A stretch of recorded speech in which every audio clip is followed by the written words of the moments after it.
Okay, let's dive into something that's really been everywhere this week. Have you seen the headlines buzzing about Ghislaine Maxwell and, well, the Epstein client list? It's sent shockwaves, or I mean, really, across Ireland and, globally.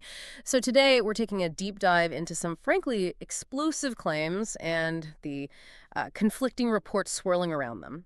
Our mission really is to pull out the key bits from the sources we've got. That includes reports from sources close to Ghislaine Maxwell, big outlets like the Daily Mail, Times of India, and also an Axios article that offers a different perspective.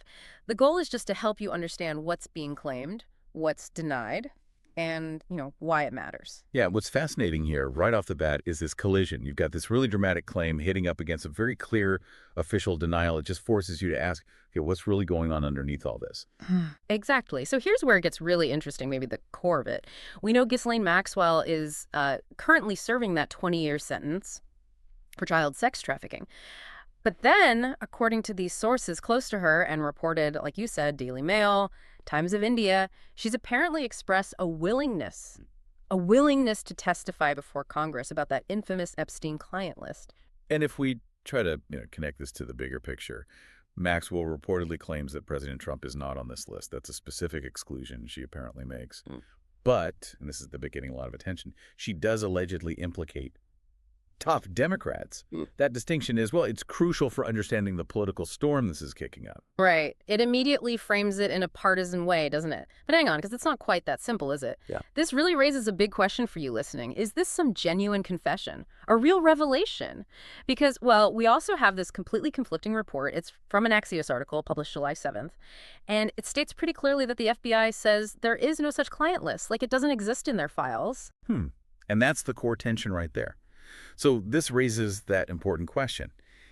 If the FBI flat out denies the list exists, is Maxwell's supposed willingness to testify? Is that a genuine attempt to reveal something? Or, could it be more of a strategic play? Maybe connected to her ongoing appeal. She's trying to get to the Supreme Court.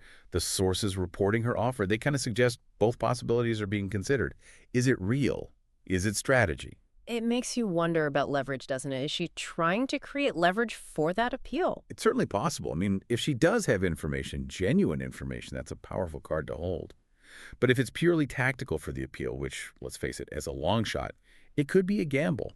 Maybe trying to create enough noise, enough public pressure to force a re-examination of her case. Still, the very fact she's allegedly offering this with these specific details, the exclusions, the implications, it makes it hard to just dismiss it out of hand. It suggests something is happening, even if you don't know exactly what. Okay, so beyond the legal back and forth, what about the impact out there in the broader conversation? Predictably, the idea that high-profile names could be exposed, well, it's lit a firestorm online. Social media is buzzing. We've even seen things like hashtag Epstein Files Ireland trending. It shows people, in Ireland and everywhere are demanding transparency. They want accountability. Yeah, and what's quite fascinating is how deeply this resonates. Yeah. Especially, you mentioned Ireland, like in Dublin. Yeah. You hear buzzing with theories, with concerns about what this could mean, even for the political landscape there. It underscores the lasting impact of the whole Epstein scandal and this persistent search for truth in a case that's just been plagued by mystery, by alleged cover-ups. It sort of feels like this story just won't go away, will it? No, it really doesn't. And just to be clear, as we're digging into this, we're presenting the information that's being reported from all these sources.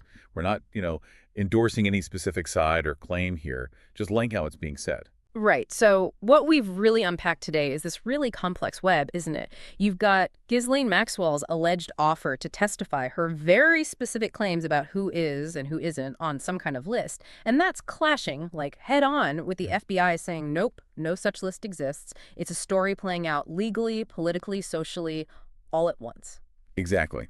And if we sort of zoom out for a final thought, this deep dive really shows us how that demand for transparency, for accountability, it just keeps rippling out, especially when you're faced with these conflicting stories about events that have had such a deep impact. It kind of prompts us all to consider, doesn't it? In this age of, well, intense information flow and official denials, how do you sift through it all? How do you discern the truth? What do you choose to believe?